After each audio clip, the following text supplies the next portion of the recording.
savjetovanje i umjerenost u tome.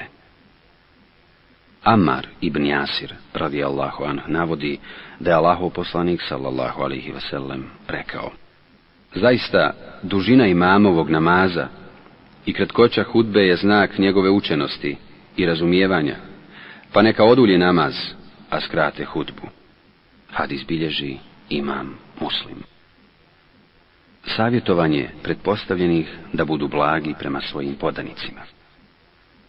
Makil ibn Jesar, radijallahu anhu, navodi da je poslanik, sallallahu alejhi ve sellem, rekao: nema ni jednog čovjeka koga Allah učini pretpostavljenim svojim podanicima, te on to zloupotrijebi, a da mu Allah neće zabraniti ulazak u džennet.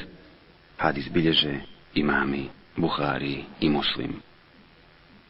Aisha radijallahu anha navodi da je poslanik, sallallahu alejhi ve sellem, rekao: Allahu moj, kome bude povjereno namjesništvo i uprava nad mojim ummetom, pa im bude otežavao, i ti njemu otežaj. A kome bude povjereno namjesništvo i uprava, pa bude blag prema njima, budi i ti blag prema njemu. Hadis bilježi imam Muslim.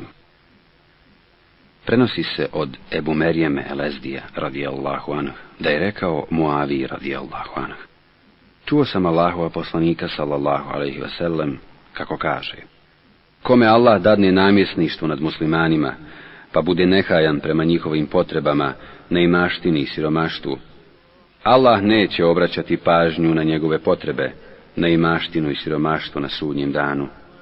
Nakon toga je Muavija postavio čovjeka da se brine o potrebama svijeta.